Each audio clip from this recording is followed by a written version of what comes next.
morning, Sri Aurobindo Mira is my refuge. Welcome, good morning, all of you. Today, in this spiritual discourse, we are going to have a short discussion on death part 2. Already, part 1, we have covered the types of death, what is death, why it is required. Now itself, we are going to observe the mystery of death. Once again, we are going to have a brief discussion on the mystery of death. When there is a mystery of death, there is also another side is there, mystery of birth. So concluding, comparing this mystery of birth and the mystery of death, what is the mystery standing behind? We can conclude in one sentence: death is not the end, or birth is not the beginning. Before this birth, we have taken number of births. This is an eternal process. After this death, so many lives will come, because soul is in the position to take birth from age to age. It has to take to gather experience and progress and develop. So the mystery, considering the mystery, birth is not the beginning nor death is the end. So birth and death are ceaseless iterations cause, ceaseless iterations points. It is a continuous point, ceaselessly it goes on, and these are the points, it is varying, it has been taking place. So this is the mystery. Now we are going to know the mystery of death. Sri Aurobindo writes here, all here is a mystery of contraries. All here is a mystery of contraries. Darkness, a magic of self-hidden light. The light it has hidden to itself. The light, the darkness is the magic of the self-hidden light. Life being self-hidden, there is manifestation of darkness. Suffering, some secret raptures, tragic mask. Suffering, naturally a mask, but a tragic mask, why? It gives pain instantly.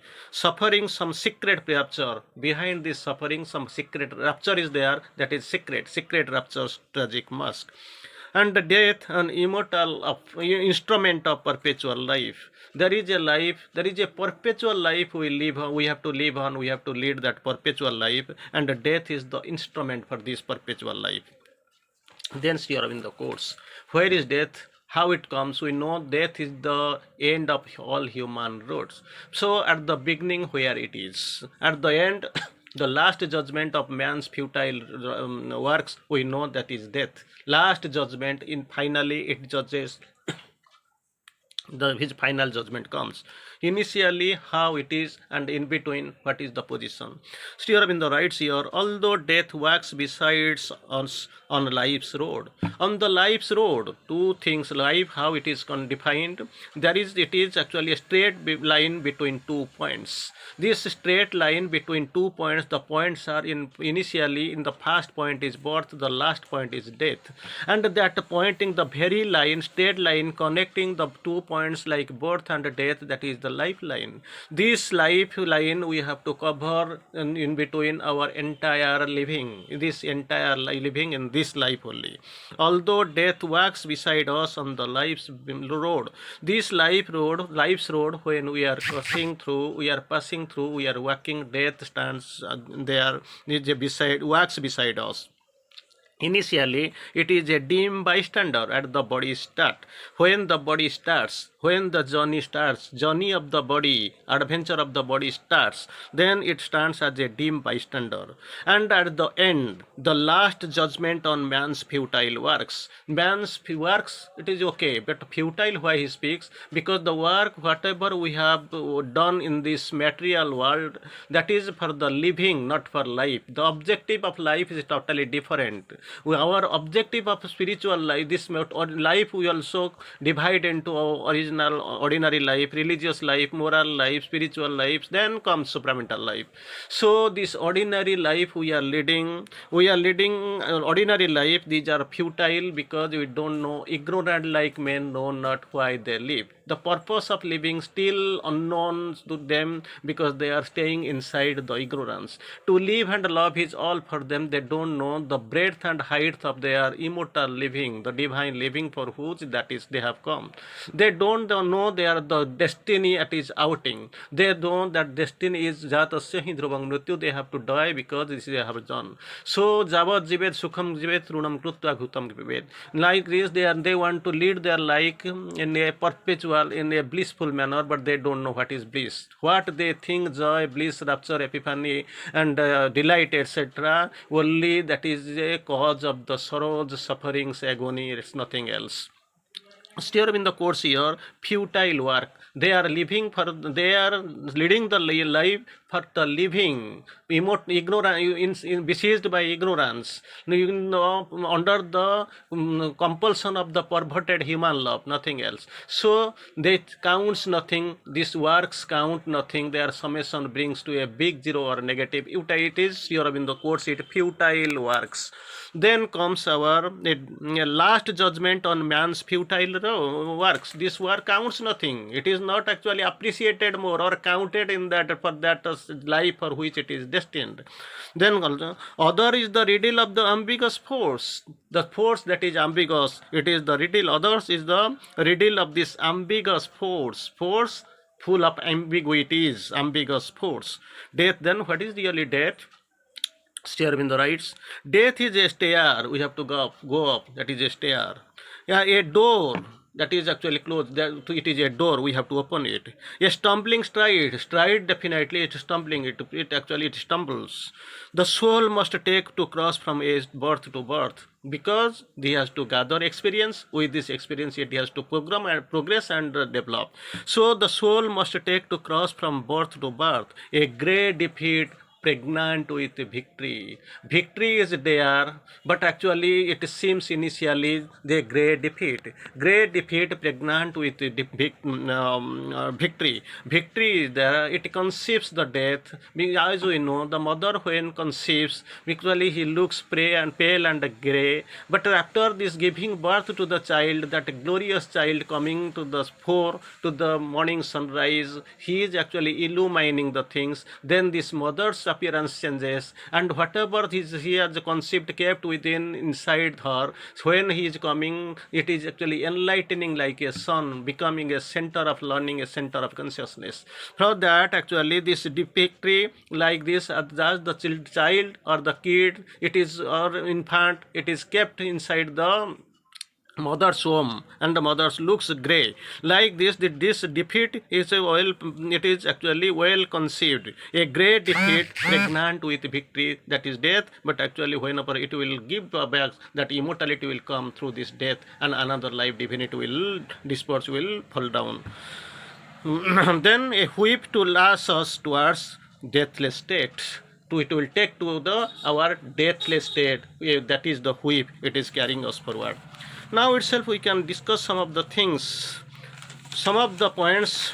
What really with death means. Already we have spoken, we have discussed something, that people fear death. People normally they don't. Sometimes they fear death. They have got the afraid. They sometimes also unknowingly or knowingly they call for the death to die, because this world is a dangerous world where they have taken their form, their birth. So sometimes also they aspire death unknowingly. Under their ignorance they also aspire. Example we can take that woodcutter is a poor man, lifelong he is suffering, but actually getting not the original support, not getting stable, everything is clumsy and everything is obscure before him. One day he has gone deep into the woods, caught the woods. Actually these woods unable, he is beyond his capacity to lift up and carry it out to sell in the market. That time he is out of agony. He says, "Hey, oh death, come and take me." Immediately he finds that death is manifesting before you and asks, why you called me? Then he is getting fearful. He does not know why he called. Out of his unconsciousness, out of his agony he has called. Then immediately he applies his brain. He says, "Please raise this log of wood to my head." Then death smiles, keeps reserved for some time and say, "Yes, I am doing your duty. I am raising the log of wood to your head, but never in life you try to call me, because you are opening a loophole, a hole into your being for these hostile forces. Like this, unknowingly, we are doing the thing. We are actually following the same principle that we should not do. Then we shall know how this death and where the types of death. We should know little bit on death. Sri Aurobindo writes here, our life's repose is in the infinity. Our life's repose is in the infinity. It can't end. Its end is life supreme. So, if we feel this life is the end, we are here and there, naturally we are doing some mistake. Death is only a passage, not the goal of our work. This is a passage, not the goal of our work. Through this death, we are going to the other life. Sri Aurobindo speaks of in another way, death is not of thyself, but of the body. This body dies, not of death, nor not of your true being. The physical death is a dissolution of physical forms. Only physical form dissolves, but actually all form does not disappear by death. Only physical form disappear. When I live or die, whether I live or die, I am always, because it is the voice of the soul that is seated in the as the psychic being inside. Oh, thou fearest death! It is life that has come to thee, sporting with the death head and wearing the mask of terror. We are sporting with it. So, who fearest death? No, nobody will fear. This is we know, it is a spy to a wicked. Who would care to wear a coat for 100 years? Same coat, same old coat. Who will prefer to be confined with the old coat for 100 years? In one narrow and changeless lodging into a long eternity. So naturally, we are changing the coat, we are putting it new. It is like going from one continent to another, one country to another, one house to another. It is as we are going to the new, death is like that one. Only we are changing the atmosphere, current, environment. Death is sometimes a rude valet. And when he changes these robes of earth for that brighter raiment, her horseplay and impertinence can be pardoned. Nothing to be worried, nothing to take form. Vasangsi jinnani jatha vihaya navani grunnhanti naro porani. So then Sri Aurobindo quotes another beautiful sentence. Death is a question nature puts continuously before life. This is a question have been asked by nature continuously. Her reminder is to that it has not yet found itself. The question is that, but the value and meaning of life, that question yet to be end. End of death, death of ignorance. Mortal man knew herself, death will die. When mortal man will know herself, then actually what will death will die, not man. The end of death, death of ignorance. For the spiritual speaker, death is only a passage from one form to life to another. It is a journey from one form to another. Not the none is dead, but only departed. No form, only a departure, not dead, because he has to come back again. He has to take the new birth, new form, new robe. He has to come back.